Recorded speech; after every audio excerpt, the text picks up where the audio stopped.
Apple નો phone આવ્યો, લાઈનો હતી, આપ જોવો છો, આપ બધા એપલ નો ફોન આવ્યો ને એટલે લેવા માટે મુંબઈમાં બધા કેટલાક એક જણો કે હું 21 કલાક ઉભો ત્યારે મળ્યો. એનો ફાઉન્ડર એટલે એનો માલિક સ્ટીવ જોબની કોકથી વાંચજો, એ ચોખ્ખું લખે છે કે હું આવડો મોટોમાં હું દેણામાં કરી ગયો તો હું કરવું એ મને નહોતું હુજતું. સ્ટીવ જોબ એમ કે છે. અને પણ મને આવડું મોટું નામ ને આવડી કંપની ને એટલું એપલ ને આવડું નામનું હવે તો એ નથી આ દુનિયામાં, પણ એ સ્ટીવ જોબ એમ લખે છે કે હું આવડો મોટો થયો ને તો ભારત વર્ષની ધરતીના એક સાધુને કારણે નીમ કરોલી બાબા, કેચી ધામ, આખું ઈ તમે વાંચો તો ખબર. અત્યારે તો હું આ ટૂંકા તમને દાખલા દઉં છું. એનું કારણ મૂળમાં ઈ છે. ફેસબુક અટાણે વર્લ્ડ આખામાં છે, આપણે ત્યાં ફેસબુક ની કોને ખબર ન હોય. હા અભણ હોય કે ફેસબુક ખોલતા જરા ઈ એમાં વળગ્યા હોય ભાભા. અમુક તો પછી ગમે ઈ જવા દેતા હોય, નો હોય એને લાયક ઈ તો કઈ ખબર ન હોય એને. ભાભાઓની આપણી એક મજા છો. હા ઈ તમે વાતું જાવ. એક બાબા એક ગામમાં આખા કુટુંબને મારતા હતા, બોલો. બળો લઈને જામી પડ્યા આખા ઘરને, ફળ ફળાટી, દીકરો દીકરા, વહુ છોકરા, કે બધાને ઢીબી નાખવા છે આજ. એમાં કોક જઈને ઉભું રહ્યું, બાપા હું કામ મારો તો કે નહીં. પછી બધા કીધું પકડ્યા બાપાને, કયો તો ખરા. એ કે બસ બીજું કઈ નહીં, નાનો હતો ને તો હું કાંઈ પૂછવા જાઉં, કાંઈ કરવા જાઉં, મારા મા બાપ એમ કહેતા તું સાનો મનો રે, તને ખબર ન પડે. મને એમ થયું મોટા થાવ ખબર પડી છે. જુવાન ત્યાં લગ્ન ત્યાં ઘરવાળી આવીને કે તમે સાનું મના બેહો, તમને ખબર ન પડે. પછી એમ થયું હવે આગળ જતા ખબર પડી. હવે ગલટા ત્યાં દીકરાને વહુ આવ્યું, ઈ દીકરા કે તમે સાનું મના બેહો, ખબર ન પડે. તાને ખબર કેચી પડશે એની ખબર પાડી દેવી છે, કોઈને મેલવા નથી, ઢીચી નાખવા છે. હા બાપાની મજા એમાં. એટલે ઈ તો હું છે ને સમયે બધું થઈ જાય ને પછી કઈ નહીં. આ મહાન સંતો થયા છે એ બધા પેલેથી પૂજી બાપુ અહીં બેઠા કહું. ગિરીશ આપા 11 વર્ષની ઉંમરે અહીં ચાપડા ધામમાં બધી આપને જાણવો એટલે બધા 11 વર્ષની બાપુની ઉંમર હતી ને નદી ગાંડી તૂર થઈને આવીને ગામના દીકરીને ઈ વખતે કોઈ બેન દીકરીને ડિલિવરી કરવા સામે કાંઠે ખાટલામાં હુવારીને લઈ જતા હતા. નદીમાં પડીને માંડ લઈ ગયા. અને આ બાવલિયાની 11 વર્ષની ઉંમર તેદી એમ કીધું કે આવી ગામડાના માણસોની હાલત હોય ને હોસ્પિટલે જવાય તો એક દી મારો ગુરુ મહારાજ કૃપા કરશે તો અહીંયા હું હોસ્પિટલ બનાવીને આજ જય અંબે હોસ્પિટલ ઊભું છે. ભલા માણસ કલ્પના કરવાને થાય એ નાની વસ્તુ નથી. કલ્પના કરવાને થાય એ જ સિદ્ધિ છે.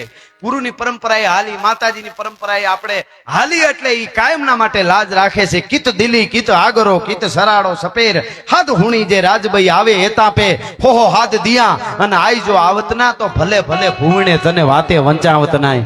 ઈ ચાણે આવીને ઉભા જ રહે. કૃપા હોવી જોઈએ.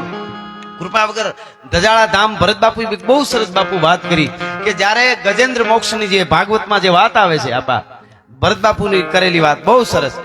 તે ગજેન્દ્ર મોક્ષ એટલે હાથીને જયારે ઝુંડે પકડ્યો અને નારાયણ નારાયણ હાથીની રાડ ફાટી ગઈ અને ભગવાન આવ્યા અને આમ ચક્ર છોડ્યું સુદર્શન ચક્ર ને અને માર્યો મકરને. ચક્ર કો છોડી બો, મકર કો મારી બો ઓર મકર કો ઉગારી બો, ગજ કો ઉગારી બો. ગજને ઉગાર્યો અને ઝુંડને માર્યો. ઈ વખતે હાથીને તો તારી દીધો પણ ઝુંડને મોક્ષ મળી ગયો. કોકે પ્રશ્ન કર્યો પ્રભુ આ તો ઓલાને મારવા આવ્યો તો એને તમે મોક્ષ આપ્યો? તો કે એને મોક્ષ આપવાનું એક જ કારણ, હું જયારે આવ્યો ને ત્યારે આ ઝુંડ છે ને ઈ ગજરાજના પગે સોટ્યો હતો. મારા ભગતના એટલે કે મારા સંતના પગે સોટ્યો હોય ને ગમે હોય એને હું તારી દઉં, બીજું આવે જ નહીં. મારા સંતના પગે સોટ્યો હોય ને એને હું તારી દઉં. પછી પૂન કર્યા ન કર્યા પણ પગ પકડ્યા હોય એટલે હું તારી દઉં. કહેવાનો અર્થ મારો કે સ્ટીવ જોબ ને વાંચો, ફેસબુક આવડું મોટું, ફેસબુક ના માલિક ને તમે વાંચો, માર્ક ઝુકરબર્ગ એમને તમે વાંચો. ઈ ગાંડા જેવો થઈ ગયો તો કાંઈ નહોતું હુજતું ને અહીંયા આવ્યો તો અને નીમ કરોલી ખાલી સમાધિએ ગયો. નીમ કરોલી બાબાની કેચી ધામ એ હિમાલયમાં અને ત્યાંથી એને આખી 2 દી રોકાણો ને ઇંગ્લિશમાં હનુમાન ચાલીસા પછી એને ટ્રાન્સલેશન કરીને ત્યાં બોલતો હતો. હનુમાન ચાલીસા ગાય છે એને. શું આપણી પરંપરા છે? આપણે એમ કે પણ આપણે ખબર નહીં કેમ બધું ભૂલાવવામાં આવે છે. હાસુ મૂકીને ઢુહા ધોક્યાવા કરો એમાં આવે નહીં કણ, એ કોઈ ડુંડે દાણા હોય એમાં મહેનત ફળે માંડડા. એમ આપણે ઢુહા મૂકી અને બીજે સાહુ ફેરવા જઈએ છીએ. ગંગા જમના ગોમતી ભેળી સરસત ભળે પણ માખણ ન મળે, પાણી વલુવે પાલિયા. ગંગા જમના સરસ્વતી બધા જળને ભેળા કરી અને 3 દી સાય ફેરો ફીણ વળે એમાં માખણ ન ઉતરે. એ તો આસુ પાતળું ગોરહડું જોઈ ભલા માણસ. એમ સનાતન પરંપરા, સનાતન સંતની ગુરુ પરંપરાએ હાલી, આપણી આયુ પરંપરાએ હાલી તો આપણને કંઈક મળવાનું છે. બાકી ભૂલવા વાળા હારા બહુ દેખાય છે. પરબાના સ્વર્ગ ઉતારી દે, હા એના બાપના ભાડે રાખેલ હોય એમ.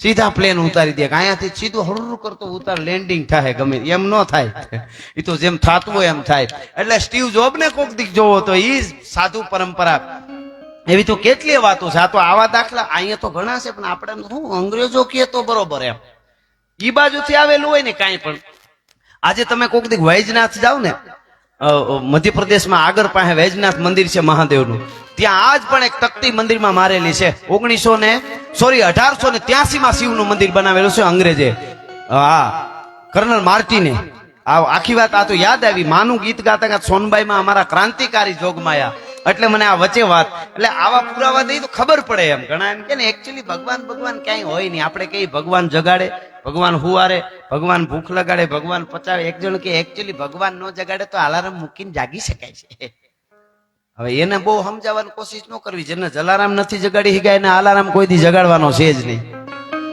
એને જલારામ નથી જગાડી શકાય એને અલાર્મ ક્યાં જગાડવાનું છે એ તો જેને જાગવું છે એને સંપૂર્ણ જે આપી દે જલારામ બાપાને પરમાત્મા અહીંયા જેમ બન્યું સગાડસાને ત્યાં આવ્યા એમ જ નહીં આવ્યા અને કીધું કે તમારા પત્નીને મારી યારે મોકલો મારું શરીર ધ્રુજે છે રોટલા ઘડે એવું કોઈ છે નહીં દેહ કામ કરતો નથી તો રોટલા ઘડી દે મારી સેવા કરે વીરબાઈમાં દળના દળતા હતા ત્યાં જઈને એટલું જ કીધું જલારામ બાપાએ ભંડારણ એક સાધુ આવ્યો છે ને હવે પત્ની વાત થઈ ગઈ છે તમને કઈ હકતો નથી કે શું છે કયો નહીં ભગત કે તમને એની હારે લઈ જાઓ અને કે છે ઉભા થઈને પગે લાગીને એટલું જ કીધું કે આટકોટ થી પરણીને આવી આજ દી સુધીમાં ભૂલ થઈ હોય તો માફ કરજો અને હું જાઉં છું એટલું નહીં મનોમન કીધું તું ભગત ઈ સાધુ હોય તોય ભલે બાપુ બાવો હોય તો ભલે અને પરમાત્મા હોય તોય ભલે વીરપુરનો સીમાડો વટે એની પેલા જો ધ્રુજાવી ન દઉં તો ભારતની આરી નારી નો કહેવા ભલા માણસ આ મારું વચન છે મનોમન કીધું તું મોઢે નો કીધું અને નીકળ્યો વીરપુરના પાદરમાં ગયા તો ભગવાન